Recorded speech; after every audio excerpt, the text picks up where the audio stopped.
नमस्कार दोस्तों, हमारे यूट्यूब चैनल एग्जाम लर्नर में आपका स्वागत है। दोस्तों, आज के इस वीडियो में हम लोग यूपी ट्रिपल एस सी यानी कि उत्तर प्रदेश अधीनस्थ सेवा चयन आयोग द्वारा आयोजित पेट एग्जाम के लिए घटना चक्र टोह सीरीज का 6वां मॉडल पेपर आज हम लोग हल करेंगे।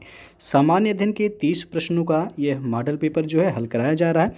तो इसके पहले जो है 5 सेट जो है अपलोड कर दिए गए हैं। तो जो लोग नहीं देखे हैं, चैनल के प्लेलिस्ट में जाके आप वहां से सभी वीडियो को देख सकते हैं। साथ में करेंट अफेयर्स का भी वीडियो अपलोड किया गया पेट एग्जाम के लिए, तो उसे भी आप देख सकते हैं।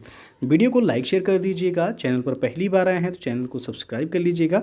साथ में बेल आइकन को प्रेस कर लीजिएगा, जिससे आने वाले अगले वीडियो का नोटिफिकेशन आपको पहले मिलता रहे। तो आइए शुरू करते हैं। आज का जो पहला प्रश्न है, किन 3 वेदों को संयुक्त रूप से वेद त्रयी कहा गया है? तो यहाँ पे जो है आप देख सकते हैं ऑप्शन है। तो कौन सा ऑप्शन सही हो जाएगा? यहाँ पे सी ऑप्शन सही होगा। ऋग्वेद, सामवेद और यजुर्वेद, ये तीनों वेदों को जो है त्रयी कहा जाता है, यानी कि वेद त्रयी के नाम से इसे जाना जाता है। सबसे पुराना वेद पूछा जाए तो ऋग्वेद हो जाएगा आपका, और ऋग्वेद में ही गायत्री मंत्र का जो है वर्णन है। और सबसे बाद का वेद जो है वो आपका अथर्ववेद है। और एक प्रश्न जो है बनता है आपका यजुर्वेद से कि कौन सा वेद जो है गद्य एवं पद्य दोनों में है या दोनों में लिखा गया है, तो वह आपका यजुर्वेद। तो ये तीनों जो है याद रखिएगा आप लोग। यहाँ पे त्रयी यानी कि वेद त्रयी कहा गया है किस वेद को? तो ऋग्वेद है, सामवेद और यजुर्वेद, तीनों को त्रयी नाम से जाना जाता है। और वेदों की संख्या कुल कितनी है? तो 4 है। ऋग्वेद है, सामवेद है, यजुर्वेद है और अथर्ववेद है। दूसरा जो प्रश्न है, पुष्यमित्र शुंग द्वारा मारा जाने वाला अंतिम मौर्य शासक कौन था? तो यहाँ पे जो सही होगा बी ऑप्शन, बृहद्रथ। इस तरीके से भी प्रश्न पूछा था कि अंतिम मौर्य सम्राट कौन था? तो बृहद्रथ था। और यह किसके द्वारा मारा गया था? तो पुष्यमित्र शुंग के द्वारा यह मारा गया था। पुष्यमित्र शुंग ने 184 ईसा पूर्व में अंतिम मौर्य शासक बृहद्रथ की हत्या करके इसने शुंग वंश की जो है स्थापना की थी। तो एक प्रश्न यहाँ से भी आपका बन जाएगा कि शुंग वंश की स्थापना किसने की थी? तो पुष्यमित्र शुंग ने की थी। अगला क्वेश्चन देखते हैं। निम्नलिखित में से किस शासक को भारत का नेपोलियन कहा जाता है? तो समुद्रगुप्त को भारत का नेपोलियन कहा जाता है। बी ऑप्शन सही हो जाएगा। और यह कहा गया था इतिहासकार विंसेंट स्मिथ के द्वारा। इतिहासकार विंसेंट स्मिथ ने समुद्रगुप्त की वीरता एवं विजयों पर मुग्ध होकर उसे भारत का नेपोलियन की संज्ञा दिया गया था। किसके द्वारा? तो विंसेंट स्मिथ के द्वारा दिया गया था। किसको? तो समुद्रगुप्त को। चौथा प्रश्न है, प्रसिद्ध चीनी यात्री ह्वेनसांग ने किस सम्राट के शासनकाल के दौरान भारत की यात्रा की थी? तो हर्षवर्धन के शासनकाल के दौरान। यहाँ पे डी ऑप्शन सही हो जाएगा। हर्षवर्धन के शासनकाल में चीनी यात्री ह्वेनसांग ने भारत की यात्रा की थी। और अपनी भारत यात्रा के ऊपर जो है ह्वेनसांग ने एक ग्रंथ भी लिखा है, जिसे सी यू की कहा जाता है। तो सी यू की रचना पूछा है किसका है? तो ये ह्वेनसांग का है, सी यू की रचना। और ह्वेनसांग किस सम्राट के शासनकाल में भारत आया था? तो हर्षवर्धन के शासनकाल में भारत आया था। पांचवा प्रश्न है, निम्नलिखित में से कौन दिल्ली के लोधी राजवंश का अंतिम शासक था?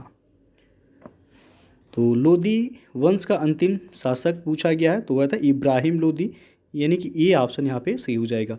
सिकंदर लोधी की मृत्यु के पश्चात उसका पुत्र इब्राहिम लोधी का यदि शासनकाल देखा जाए तो 1517 से लेकर के 1526 ईस्वी तक जो है ये शासक रहा। यह लोधी वंश का अंतिम सुल्तान था। उसके बाद जो है आपका मुगल वंश की जो है स्थापना हो गई थी। और मुगल वंश की स्थापना किसके द्वारा किया गया था? तो बाबर के द्वारा किया गया था। तो यहाँ पे पूछा गया आपसे कि दिल्ली के लोधी राजवंश का अंतिम शासक कौन था? इब्राहिम लोधी था। दिल्ली सल्तनत का जो आपसे पूछा जाता है कि कितने वंश ने शासन किया दिल्ली सल्तनत में, तो सबसे पहले आपका गुलाम वंश ने शासन किया। गुलाम वंश के बाद आए खिलजी वंश, उसके बाद तुगलक वंश, तुगलक के बाद आए आपका सैयद, और अंतिम जो दिल्ली सल्तनत का वंश था वह था लोधी वंश। और अंतिम शासक कौन था? तो वह इब्राहिम लोधी ही था। तो ये क्रम भी पूछा जाता है। गुलाम वंश याद रखिएगा, गुलाम वंश के बाद खिलजी वंश शासन किए, उसके बाद तुगलक आए, तुगलक के बाद सैयद, सैयद के बाद जो है लोधी वंश। छठवां प्रश्न है, मुस्लिम लीग की स्थापना कब की गई थी? तो मुस्लिम लीग की स्थापना हुआ था 1906 ईस्वी में। ये ऑप्शन यहाँ पे सही हो जाएगा। और ये कहाँ पे किया गया था इसकी स्थापना? तो ढाका में जो है इसकी स्थापना की गई थी। और मुस्लिम लीग के प्रथम अध्यक्ष जो थे वह थे आगा खां। मुस्लिम लीग के पहले अध्यक्ष या प्रथम अध्यक्ष जो थे वह आगा खां थे। और वर्ष 1907 में ही इसका वार्षिक अधिवेशन जो है वह कराची में, और 1908 में जो है अमृतसर में इसका अधिवेशन हुआ था। तो स्थापना पूछा गया कब हुआ था? 1906 में। कहाँ हुआ था? तो ढाका में। सातवां प्रश्न, निम्न में से कौन संथाल विद्रोह के नेता थे? तो संथाल विद्रोह के नेता जो है का सिद्धू माझी थे। बी ऑप्शन यहाँ पे सही हो जाएगा। 1855-56 में संथाल विद्रोह हुआ था। 1855-56 में। एक प्रश्न यहाँ से बनता है कि 1857 की क्रांति से ठीक पहले कौन सा विद्रोह हुआ था? तो वह था संथाल विद्रोह, जो कि 1855-56 में हुआ था यह। और इस विद्रोह के नेता जो है सिद्धू और कान्हू थे। यह विद्रोह मुख्यतः भागलपुर से लेकर के राजमहल के बीच ही केंद्रित था। तो नेता पूछा गया, इसमें ऑप्शन में है सिद्धू माझी, तो बी ऑप्शन यहाँ पे सही हो जाएगा। सिद्धू और कान्हू इसके जो है प्रमुख नेता थे इस विद्रोह के। आठवां प्रश्न है, निम्न में स्वतंत्रता आंदोलन में भाग लेने वाले पश्चिम बंगाल के क्रांतिकारी की पहचान करें। तो यहाँ पे जो सही होगा डी ऑप्शन, खुदीराम बोस। खुदीराम बोस का जन्म बंगाल के मिदनापुर जिले के हबीबपुर गांव में हुआ था। और मुजफ्फरपुर बम कांड में इन्हें फांसी की सज़ा दी गई थी। तो यहाँ पे आपका डी ऑप्शन सही हो जाएगा। नौवां प्रश्न, बारदोली किसान सत्याग्रह का नेतृत्व किसने किया था? तो नेतृत्व किया गया था वल्लभ भाई पटेल के द्वारा। ये ऑप्शन सही हो जाएगा। बारदोली सत्याग्रह ये भारतीय स्वतंत्रता संग्राम के दौरान वर्ष 1928 में गुजरात में हुआ था। और यह एक प्रमुख किसान आंदोलन था जिसका नेतृत्व वल्लभ भाई पटेल के द्वारा किया गया था। इस आंदोलन की सफलता के बाद बारदोली की महिलाओं ने पटेल जी को सरदार की उपाधि दी थी। तो ये प्रश्न भी बनता है आपका कि जो है वल्लभ भाई पटेल को सरदार की उपाधि कहाँ दिया गया था? तो बारदोली में ही दिया गया था। और वहाँ की महिलाओं के द्वारा जो है ये उपाधि दिया गया था। अगला क्वेश्चन देखते हैं, किस नेता ने हमें CR फार्मूला दिया? तो ऑप्शन आप देख सकते हैं। तो CR फार्मूला जो है सी राजगोपालाचारी ने दिया था। सी ऑप्शन यहाँ पे सही हो जाएगा। जुलाई 1944 में सी राजगोपालाचारी ने गांधी जी की स्वीकृति से कांग्रेस और मुस्लिम लीग के समझौते की एक योजना प्रस्तुत की थी, जिसे CR फार्मूला के नाम से जाना जाता है। तो यहाँ पे सी विकल्प सही हो जाएगा। अगला क्वेश्चन है, नॉर्वे की राजधानी क्या है? तो नॉर्वे की राजधानी है ओस्लो। यहाँ पे डी ऑप्शन सही हो जाएगा। रोम जो है ये आपका इटली की राजधानी है, याद रखिएगा। इटली की राजधानी क्या है? रोम है। ओटावा जो है ये आपका कनाडा की राजधानी है। और ब्यूनस आयर्स जो है ये आपका अर्जेंटीना की राजधानी है। अर्जेंटीना की राजधानी है ब्यूनस आयर्स। तो यहाँ पे नॉर्वे की राजधानी पूछा गया, ओस्लो सही होगा, डी ऑप्शन। अगला क्वेश्चन देखते हैं आप, 82 डिग्री 30 मिनट पूर्व देशांतर भारत के लिए क्यों महत्वपूर्ण है? तो यह इसलिए महत्वपूर्ण है कि यह भारतीय मानक समय का जो है निर्धारण करता है। 82 डिग्री 30 मिनट पूर्वी देशांतर रेखा, यहाँ पे बी ऑप्शन सही हो जाएगा।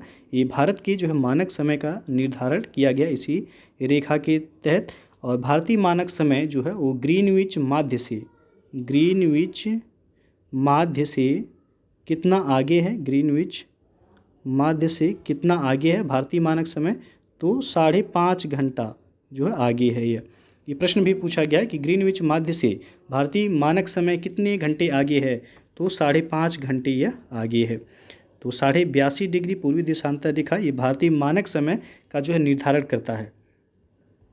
अगला क्वेश्चन है, 2011 की जनगणना के अनुसार भारत की साक्षरता दर कितनी थी? तो 73% होगा। ये ऑप्शन यहाँ पे सही होगा। 2011 के अंतिम जनगणना के अनुसार देखा जाए तो भारत की साक्षरता दर जो थी वह थी 73%, यानी कि 73%। अगला प्रश्न है अब आपका, हीराकुंड बांध किस राज्य में स्थित है? तो हीराकुंड बांध उड़ीसा राज्य में है, सी ऑप्शन सही हो जाएगा।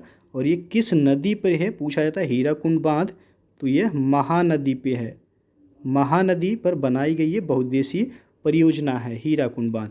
राज्य पूछा गया उड़ीसा, सही हो जाएगा। नेक्स्ट क्वेश्चन है आपका, निम्नलिखित में से कौन सा राज्य नेपाल के साथ अपनी सीमा साझा नहीं करता है? तो नेपाल के साथ सीमा साझा असम राज्य नहीं करता है, डी ऑप्शन सही हो जाएगा। भारतीय राज्यों में देखा जाए तो नेपाल के साथ जो सीमा करने वाले राज्य हैं उनमें उत्तर प्रदेश है, आपका पश्चिम बंगाल है, बिहार है, सिक्किम है, उत्तराखंड है।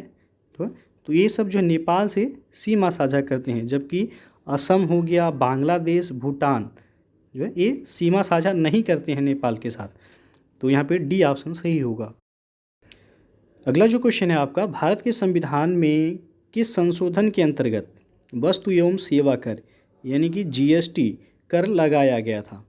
तो पिछले वीडियो में आपको जीएसटी के बारे में बताया गया था कि जीएसटी भारत में लागू कब हुआ था। तो 1 जुलाई 2017 को भारत में जीएसटी लागू हुआ था, और यह लागू हुआ था 101वां संविधान संशोधन के अंतर्गत वस्तु एवं सेवा कर यानी कि जीएसटी लगाया गया था। तो ऑप्शन आपका सी विकल्प यहाँ पे सही हो जाएगा। अगला क्वेश्चन देखते हैं, 1 रुपये के नोट पर किसके हस्ताक्षर होते हैं? तो भारतीय वित्त सचिव के हस्ताक्षर होते हैं, सी विकल्प यहाँ पे सही हो जाएगा। 1 रुपये के नोट पर भारत सरकार के वित्त सचिव जो होते हैं उनका हस्ताक्षर होता है। अगला प्रश्न है, प्रथम वित्त आयोग के अध्यक्ष कौन थे? तो प्रथम वित्त आयोग के अध्यक्ष थे केसी नियोगी, बी ऑप्शन यहाँ पे सही हो जाएगा। भारतीय संविधान में अनुच्छेद, ये प्रश्न में बनता है याद रखिएगा, अनुच्छेद 280 के तहत प्रत्येक 5 वर्ष की समाप्ति पर वित्त आयोग के गठन का प्रावधान किया गया है। और प्रथम वित्त आयोग के अध्यक्ष जो थे वह केसी नियोगी थे। अभी तक 15 वित्त आयोग का जो है गठन हो चुका है, और 15वें वित्त आयोग के अध्यक्ष जो हैं वह हैं एन के सिंह। ये 15वें वित्त आयोग के जो है अध्यक्ष हैं। तो पहले वित्त आयोग के अध्यक्ष पूछा गया है डॉक्टर केसी नियोगी, यानी कि बी ऑप्शन सही हो जाएगा। और वित्त आयोग किस अनुच्छेद में है? तो अनुच्छेद 280 में है। अगला प्रश्न है आपका, पीएमएसबीवाई का विस्तारित रूप क्या है? फुल फॉर्म पूछा गया है। तो पीएमएसबीवाई का विस्तारित रूप जो होगा यानी कि फुल फॉर्म होगा प्रधानमंत्री सुरक्षा बीमा योजना, यानी कि प्राइम मिनिस्टर सुरक्षा बीमा योजना, इसका जो है फुल फॉर्म है। तो ये ऑप्शन यहाँ पे आपका सही हो जाएगा। और इसकी शुरुआत जो हुई थी पीएमएसबीवाई योजना की, तो मई 2015 में कोलकाता में जो है ये शुरू किया गया था, प्रधानमंत्री सुरक्षा बीमा योजना। तो कभी कभी जो है इसका डेट भी पूछ लिया जाता है कि इस योजना की शुरुआत कब की गई। तो याद रखिएगा इसकी जो शुरुआत हुई थी 9 मई 2015 को यह शुरू किया गया था योजना। अगला प्रश्न है, पंडित दीनदयाल उपाध्याय उन्नत कृषि शिक्षा योजना का उद्देश्य क्या है? तो इसका उद्देश्य है कृषि शिक्षा को बढ़ावा देने से, सी विकल्प यहाँ पे सही हो जाएगा। पंडित दीनदयाल उपाध्याय उन्नत कृषि शिक्षा योजना का उद्देश्य है कि कृषि शिक्षा को बढ़ावा देना, और यह योजना वर्ष 2016 में प्रारंभ हुई थी। तो सी ऑप्शन सही है यहाँ। अगला प्रश्न देख लेते हैं, निम्नलिखित में से किस अनुच्छेद में भारत को इंडिया भी कहा गया है? तो ये अनुच्छेद पूछा गया है कि किस अनुच्छेद में भारत को इंडिया भी कहा गया है। तो ये अनुच्छेद 1 है, ये ऑप्शन सही हो जाएगा। भारतीय संविधान में देखा जाए तो अनुच्छेद 1 में निर्धारित किया गया कि भारत अर्थात इंडिया यह राज्यों का संघ होगा। तो अनुच्छेद 1 में यह है। 22वां प्रश्न है, किस मौलिक अधिकार के तहत कानून के नज़र में सभी लोग समान हैं? तो यह है समता का अधिकार, सी ऑप्शन सही हो जाएगा। भारतीय संविधान में देखा जाए तो कुल 6 मौलिक अधिकार दिए गए हैं, जिनमें समता का अधिकार जो है वो आपका अनुच्छेद 14 से लेकर के अनुच्छेद 18 के बीच में है, जिसमें अनुच्छेद 14 में दिया गया कि भारत के राज्य क्षेत्र में किसी व्यक्ति को विधि के समक्ष समता से या विधियों के समान संरक्षण से वंचित नहीं करेगा।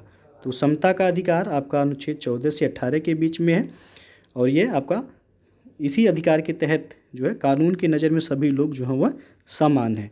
और मौलिक अधिकार याद रखिएगा भाग 3 में है, और अनुच्छेद मौलिक अधिकार पूछा है किस अनुच्छेद से किस अनुच्छेद के बीच है, तो अनुच्छेद 12 से 35 के बीच में मौलिक अधिकारों का वर्णन है।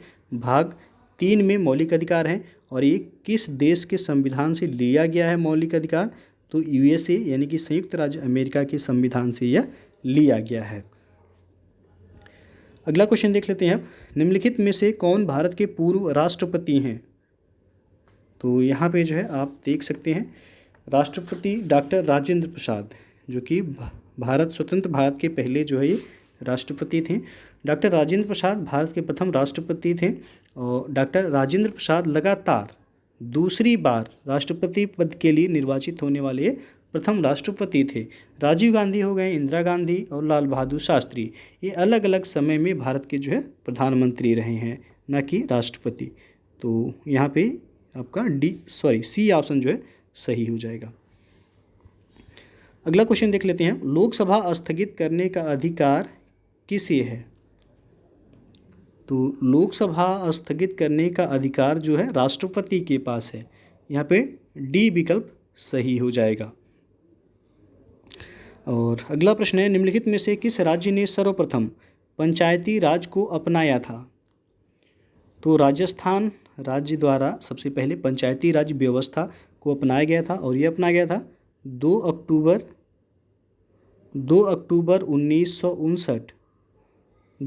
1959 को राजस्थान राज्य के नागौर जिले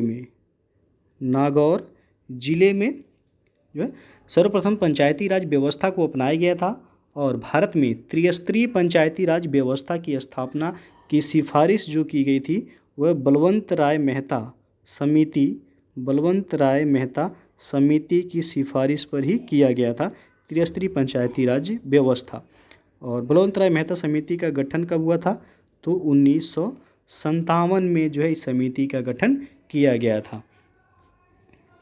अगला प्रश्न है आपका कि दर्पण कारों की हेडलाइट में प्रयोग किया जाता है। कौन सा दर्पण जो है वह कारों की हेडलाइट में प्रयोग किया जाता है, तो आपका अवतल दर्पण है। डी ऑप्शन यहाँ पे सही हो जाएगा। सर्च लाइट हो गया, स्कूटर तथा मोटर गाड़ियों के हेडलाइट में जो का अवतल दर्पण प्रयोग में लाया जाता है, क्योंकि इसके समीप लगे बल्ब से जो है निकलने वाली प्रकाश किरणें या दर्पण से परावर्तित होकर अधिक तीव्रता की किरणों में वह परिवर्तित हो जाती है, तो इसीलिए आपका अवतल दर्पण का उपयोग किया जाता है हेडलाइट में। अगला प्रश्न है आपका, प्रत्यावर्ती धारा यानी कि एसी को दिष्ट धारा यानी कि डीसी में बदलने के लिए किस युक्ति का प्रयोग किया जाता है। तो एसी को डीसी में बदलने के लिए रेक्टिफायर का यूज किया जाता है। सी ऑप्शन यहाँ पे सही होगा।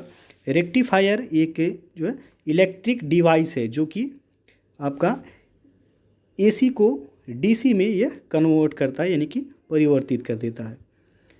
अगला क्वेश्चन है, ठोस कार्बन डाइऑक्साइड को क्या कहते हैं। तो ठोस कार्बन डाइऑक्साइड को जो है सूखी बर्फ कहा जाता है। डी ऑप्शन यहाँ पे सही हो जाएगा, यानी कि ड्राई आइस के नाम से इसे जाना जाता है ठोस कार्बन डाइऑक्साइड को। अगला प्रश्न आपका, शरीर में किसकी गंभीर कमी के कारण क्वाशियोरकर रोग होता है। तो ये काफ़ी महत्वपूर्ण है, कई बार पूछा गया यूपी SSSC एग्जाम में, तो याद रखिएगा यहाँ पे डी ऑप्शन सही हो जाएगा। प्रोटीन, शरीर में प्रोटीन की कमी से ही क्वाशियोरकर रोग होता है, और इस रोग से सर्वाधिक प्रभावित जो होते हैं वो बच्चे होते हैं। बच्चे जो है इस रोग से सर्वाधिक प्रभावित होते हैं, इसके कारण बच्चे व कुपोषण से ग्रसित हो जाते हैं। तो प्रोटीन की कमी के कारण ही क्वाशियोरकर जो है बीमारी होती है बच्चों में। और अंतिम प्रश्न है, निम्नलिखित में से कौन सा मांसाहारी पादप है यानी कि पौधा है। तो वो है वीनस फ्लाई ट्रैप। ये ऑप्शन यहाँ पे सही हो जाएगा। वीनस फ्लाई ट्रैप एक मांसाहारी पौधा है जो छोटे छोटे कीटों या पतंगों का भक्षण करके नाइट्रोजन की कमी की पूर्ति करता है वह। तो ये ऑप्शन सही हो जाएगा वीनस फ्लाई ट्रैप। तो दोस्तों ये था आपका घटनाचक्र 2 सीरीज का 6वां मॉडल पेपर। इसके पहले 5 मॉडल पेपर जो अपलोड किए गए हैं, तो जो लोग नहीं देखे हैं, चैनल के प्लेलिस्ट में जाके आप वहाँ से सभी वीडियो को देख सकते हैं। साथ में आप करेंट अफेयर्स का भी वीडियो अपलोड किया गया है जो कि काफ़ी महत्वपूर्ण है पेट एग्जाम के लिए, उसे भी आप देख लीजिएगा परीक्षा से पहले। तो वीडियो अच्छा लगा हो लाइक शेयर कर दीजिएगा, चैनल को सब्सक्राइब नहीं किए हैं सब्सक्राइब कर लीजिएगा, बेल आइकन को प्रेस कर लीजिएगा जिससे आने वाले अगले वीडियो का नोटिफिकेशन आपको पहले मिलता रहे। तो वीडियो को पूरा देखने के लिए बहुत बहुत धन्यवाद।